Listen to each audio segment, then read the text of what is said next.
Qur'aan bareedee qaba. Qur'aan tolee garaamuu qaba. Sardamanii fixuu qofaa miti wanni jaajiru wanni ijuun barbaachisu addaa Qur'aan bareedee garaamuu qaba. Qur'aan tolee garaamuu irra jira. Rabbiin warattilu Qur'aana tartiila. Warri gartee fanni tanarratti fanni Qur'aana irratti hojjetullee akka jaazari'ii والأخذ بالتجويد حتم لازم من لم يجود القرآن آثم لأنه إله به أنزل وهكذا من الليل وصلت قرآن تجويد القرآن هكذا دون تجويد القرآن واجبة أكا كانت حتم لازم نمي قرآن تلتين قرآن دلاوايا لكن يصرفتنا جملة جعلت تفوها جملة waan qabdee tuufa wayyaawaa haadee hojjechuun itti jiru kana namni kun haadhaan ba'a ijoolleen daftee fixuurratti yaalintee humna jabdu achirra kaayurra hagam bareechitee oofaa jirturra kaayutu hedduu faayidaa qaba yoo hawaasa tokko ummata tokko sagalee keessatti واجبني هذا برج وهواسته هواسة كنا كيس سيو القرآن نجيا وكنا كمل تجيا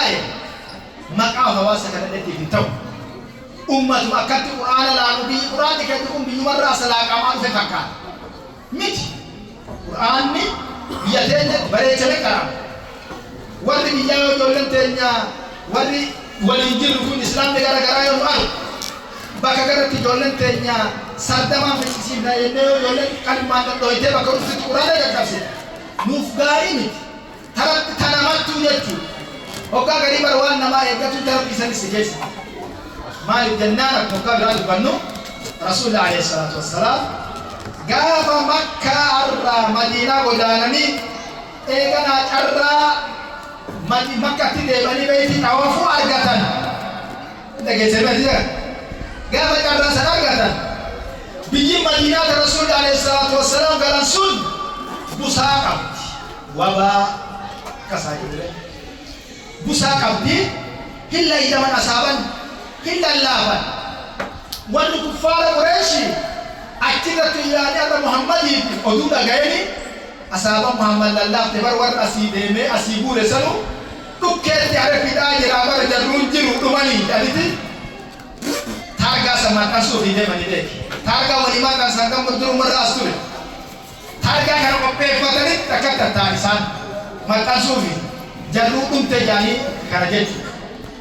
Rasul alaihi salatu wassalam kum terangani. Mal bukan sahabat.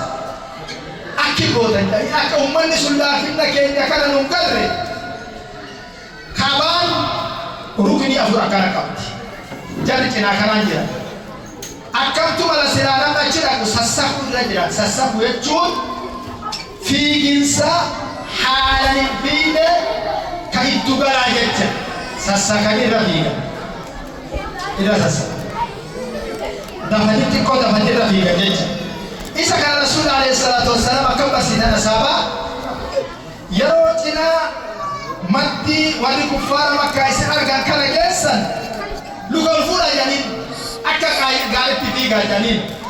yeroo isaan dahattan suuta gabaajanii cinaasanirra maaliif isaan irraa daantanii yoo kana guutuu utaananii dhufaroota as galiin dadhabanii beeku akka dadheebnee waan isaan dansan akka mirkaneeffanne cinaa isaan jiran kana hoggaa geessan fiigaa hoggaa isaan irraa dagaltan suuta deemaa akkatti mo'annaa dubbii tana falmadhaa jedhaniin akkasan ta'uu nurra jira wafii rasuulillaahi uswatun hasana أمة أكلت أمة ثقافة أمة أكلت ديمو بير أمة واللالتي ديمو كم كان بقولون كيا قرآنها كلامون بريتها كلامون دام سكينيا وان مجارة واسدبي حواسة وغزة قرآن جولن كرؤون غندا مرافو كما جودا غندا مرافو عزي جميل ganda malafu mana malafu adabni satti gatte galata galata kana biratti tawiya aqatu wa biraqab edun kesani beitan etine ne edun kesana kala beitan ربي كي يحمي قراتك الحمد لله رب العالمين وانت بدور ربي كي يحمي قراتك دوس أشفاء راني سيفتون وان قالت ربي تتقرجلو تهي كايدوم كي وانسان كيست ادولي فنو بدو كيست توري ربي سيبيا كان ايجن دائما سيبا سيفتي ارغرتي اسلي فايتي ديكو قالت ربي كي الحمد لله رب العالمين فايا سيدي تداوم ربي هاغلو في wanti haasawatti deeme jara keenya hin xiqqaatteetti Oromooni baga warra guyyaa kana rabbi siin godhe baga tanaan rabbi siin ga'e taan illee warra fixee iccisiifatee diinisillee barsiifatee ishillee baratee argamu rabbi siin haa godhan jenna haadha immoo fayyaa bareeddu fayyaa rabbi siin ga'e maatii guutuu baga rabbi siin ga'e intalti gartee ta Qur'aana qofatti dhaabattu rabbiin godhin ijoollee birallee tafaana isaanii buutee achi Qur'aana sanii في طواف ربي هاقول تدين بلاد كتب ربي هاقول جنة والسلام عليكم ورحمة الله وبركاته.